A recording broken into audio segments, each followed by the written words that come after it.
हम आज पाठ 5वां पढ़ेंगे जिसका नाम है फूल ही फूल। इस पाठ में हम विभिन्न प्रकार के फूलों को जानेंगे। हम इस पाठ में फूलों के बारे में जानकारी प्राप्त करेंगे, जिसमें उन फूलों का रंग, नाम, साथ में उनके कार्यों के बारे में भी जानकारी प्राप्त करेंगे। तो चलिए हम पाठ अपना शुरू करते हैं, परंतु पाठ शुरू करने से पहले हम कुछ फूलों के बारे में जान लेते हैं, उनके चित्रों के बारे में देखते हैं। तो चलो शुरू करते हैं। ये देखिए, ये पहला चित्र है जिसका नाम है गुलाब, और ये एक गुलाबी कलर का फूल होता है। और दूसरा फूल है अब सूरजमुखी का फूल, और सूरजमुखी का फूल हमेशा पीला होता है। ठीक है बच्चों, अब हम तीसरे फूल की तरफ जाते हैं। तो ये है हमारा तीसरा फूल जिसका नाम है कमल, और कमल हमेशा पानी में खिलता है। अच्छा बच्चों, तो हम अपना पाठ स्टार्ट करते हैं, हमारा पाठ शुरू करते हैं। पाठ क्रमांक 5। तो जैसा कि हम सभी को पता है, हमारे पाठ का नाम है फूल ही फूल। तो चलो हम शुरू करते हैं। खुशी आज बहुत ही खुश थी। खुशी नाम की कोई बालिका है और वो आज बहुत ही खुश है। तो उसकी खुशी का क्या कारण है, तो चलो हम भी साथ मिलके देखते हैं। क्योंकि वो आज अपने पापा के साथ बगीचे, यानी कि जहाँ बहुत प्रकार के फूल खिलते हैं, वहाँ पे घूमने जा रही है, गुलाब बाग में घूमने जा रही है। तो इसलिए वो बहुत ही आज खुश है। उसने सोचा वहाँ जाने के लिए फूलों वाली फ्रॉक पहननी चाहिए, क्योंकि वो फूलों के बीच में जा रही थी, फूलों के जैसा बन के जाना चाह रही थी। तो इसलिए वो भी फूलों वाली फ्रॉक पहनना चाह रही थी। बगीचे में पहुंचते ही चारों तरफ फूल ही फूल देखकर उसकी खुशी का कोई ठिकाना नहीं रहा। अर्थात वो बहुत ही खुश हुई, अत्यधिक खुश हुई। सबसे पहले वह गुलाब की क्यारी के पास गई और फूल से पूछा, तुम कौन हो? तो सबसे पहले वह गुलाब के फूल की क्यारी के पास जाती है। क्यारी का मतलब वहाँ बहुत सारे गुलाब के फूल पंक्ति सह लगे थे। तो वो सबसे पहले गुलाब के पास जाती है और वो गुलाब को पूछती है कि तुम कौन हो? तो अब वो गुलाब उस खुशी को उत्तर देता है। क्या देता है? मैं गुलाब हूँ, मेरा रंग गुलाबी है, मैं खुशबू से भरपूर हूँ। अर्थात फूलों में बहुत सारी खुशबू होती है। मेरी पंखुड़ियों से इत्र व गुलकंद बनता है। तितली, भंवरे, मधुमक्खियाँ व कीट पतंगे मेरा रस चूस कर अपना पेट भरते हैं। बहुत सारे कीट पतंग, मधुमक्खियाँ, भंवरे हमने भी देखे होंगे, जैसे कि हमारे आसपास बहुत सारी मधुमक्खियाँ होती है। वो फूलों के ऊपर रस लेकर एक बहुत ही अच्छा सा पदार्थ बनाती है, जो सभी बच्चों को बहुत ही प्यारा होता है। उसका नाम क्या है बच्चों? तो शहद। बहुत बढ़िया। खुशी उछल उछल कर गुलाब पर बैठी तितली के पीछे दौड़ रही थी। तभी पीले फूलों की एक क्यारी देखकर वह रुक जाती है और उसे एक और क्यारी नजर आती है। पहले तो वह गुलाब की क्यारी के पास रुकती है, परंतु अब की बार वह एक पीली क्यारी देखती है और उसके पास रुकती है। और खुशी ने फूल से पूछा कि तुम कौन हो? जिस प्रकार गुलाब से पूछा था, तो उसी प्रकार वह अब की बार इस पीले फूल से पूछती है। तो पीला फूल कौन था? तो वो सूरजमुखी का फूल था। तो अब सूरजमुखी बोलता है, मेरा नाम सूरजमुखी है। जैसे जैसे सूरज आसमान में आगे बढ़ता है, मेरी डाली उसी तरफ मुड़ जाती है और मेरा मुख सूरज की ओर हो जाता है।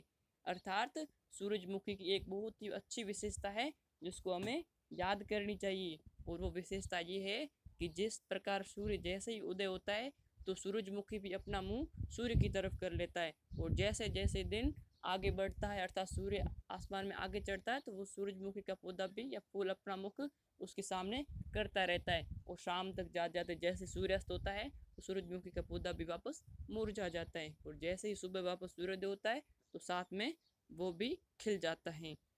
और आगे पर देखिए, आगे और क्या बोलता है वो, कि मैं पीले रंग का हूँ, मैं कीट पतंगों का पेट भरता हूँ।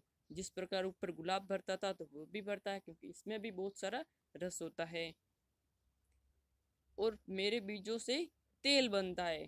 ये एक बात नई आ गई कि जो सूरजमुखी का पौधा है, सूरजमुखी का फूल है, उससे तेल प्राप्ति होती है, उसके बीजों से हम तेल निकालते हैं। अरे वाह, तुम कितने सुंदर हो और सूर्य के साथ साथ मुड़ते भी हो, खुशी ने कहा। अब खुशी उसकी प्रशंसा करती है और कहती है, अच्छा सूरजमुखी, मैं आगे जाकर और फूलों से बात करती हूँ। और वह आगे बढ़ जाती है कि कुछ और फूलों से भी बात की जाए। तो चलो हम भी आगे बढ़ते हैं। अरे, ये पानी में कितने सुंदर फूल तैर रहे हैं। फूल फूल, तुम कौन हो? अब वो आगे बढ़ती है और एक तालाब के किनारे जाती है और वहां पे पानी के अंदर बहुत सारे फूल तैरते दिखते हैं। तब वो देखती है कि ये सुंदर फूल तैर रहे हैं और वो एक फूल को बोलती है कि तुम कौन हो? अब वो फूल था कमल, और वो कमल उसको उत्तर देता है, मैं कमल का फूल हूँ, पानी में खिलता हूँ, मेरे पत्ते बहुत बड़े बड़े हैं, मेरे डंठल व पुष्पासन से बहुत अच्छी सब्जी बनती है। अब कमल उत्तर देता है कि मैं कमल हूँ और मैं पानी में खिलता हूँ, और साथ ही मेरे जो पत्ते होते हैं, पत्तियाँ होती है, वो बहुत ही बड़ी बड़ी होती हैं। बाकी अन्य फूलों की नहीं होती, परंतु कमल की पत्तियाँ बहुत बड़ी बड़ी होती हैं। और साथ में इसका जो डंठल होता है, जिसे हम तना कह सकते हैं, उस तने की, और पुष्पासन, जिस पर यानी आसन, पुष्प का आसन होता है, जिसके ऊपर फूल टिका रहता है, जिसके ऊपर फूल का पूरा संपूर्ण भार रहता है, पुष्पासन यानी पुष्प का आसन। इन दोनों से बहुत ही अच्छी सब्जी बनती है। अच्छा अच्छा, मैंने तुम्हें अपनी स्कूल में भी देखा है। अब खुशी बोलती है कि मैंने तो तुम्हें अपनी स्कूल में भी देखा है। तो कहाँ देखा है? तो चलो हम भी जानते साथ में। तुम तो वही हो, या तुम तो वही फूल हो जिस पर माँ सरस्वती विराजमान है, अर्थात माँ सरस्वती एक कमल के फूल के ऊपर विराजमान है।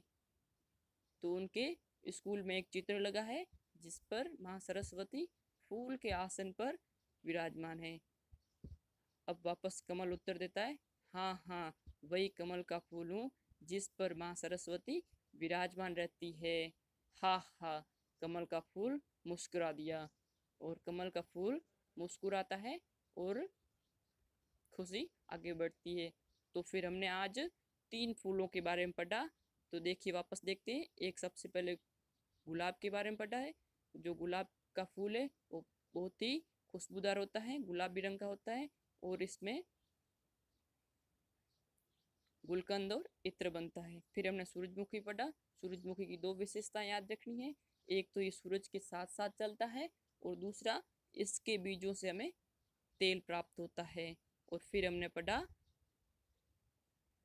कमल का फूल, जो पानी में खिलता है और बहुत ही सुंदर सा प्यारा सा फूल होता है, और इसके डंठल और पुष्पासन से सब्जी प्राप्त होती है, और इसके ऊपर माँ सरस्वती विराजमान रहती है।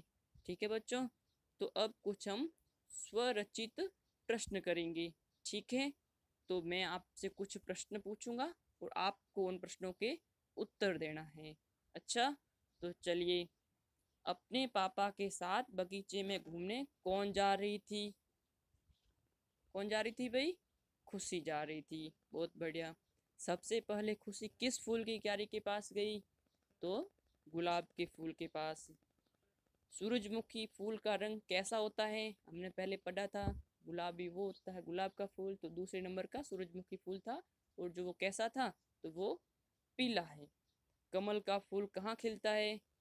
कमल का फूल जिस पे माँ सरस्वती विराजमान रहती है, वो कहाँ पर खिलता है? तो वो पानी में खिलता है। सरस्वती माता किस फूल पर विराजमान रहती है? तो हमने पढ़ा था अभी, सरस्वती माता कमल के फूल के ऊपर विराजमान रहती हैं। ठीक है बच्चों, अब हम कुछ गृह कार्य के लिए कुछ प्रश्न करेंगे और उनको देखेंगे। ठीक है, चलिए गृह कार्य के प्रश्न देखिए। सबसे पहला प्रश्न है, गुलाबी रंग के कोई 2 फूलों के नाम बताने हैं। कोई भी 2 फूलों के नाम बताने हैं। चलो, एक मैं बताता हूँ, एक आप खुद सोचेंगे। ठीक है, तो पहला है गुलाब, गुलाब का रंग गुलाबी होता है। एक आप स्वयं सोच के लिखेंगे। ठीक है, दूसरा प्रश्न है, किस फूल की पंखुड़ियों से गुलकंद बनता है?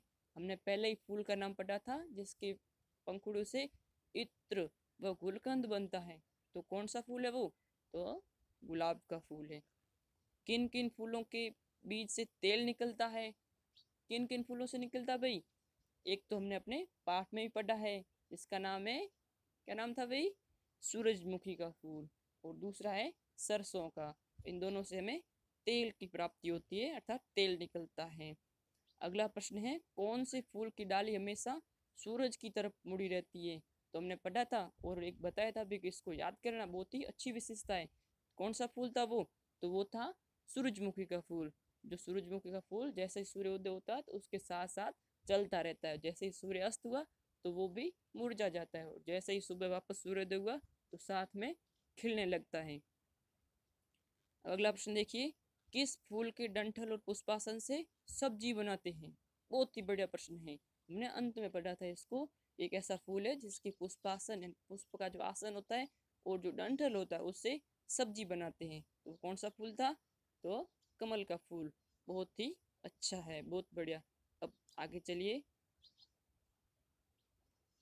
वीडियो देखने के बाद अपने माता पिता से फूलों की जानकारी लेंगे और उनके उपयोग के बारे में जानेंगे कि हमारे आसपास कौन से फूल हैं उनके बारे में जानकारी प्राप्त करेंगे। अभिभावक से निवेदन है कि बच्चों को अपने आसपास के वातावरण में खिलने वाले फूलों से रूबरू करावें और उनकी विशेषताएं व उपयोग बच्चों को बताएं। कौन से फूल कैसे हैं, उनकी विशेषताएं क्या है, उनके उपयोग क्या, वो फूल क्या क्या काम आते हैं, उनके बारे में बच्चों को बताएं।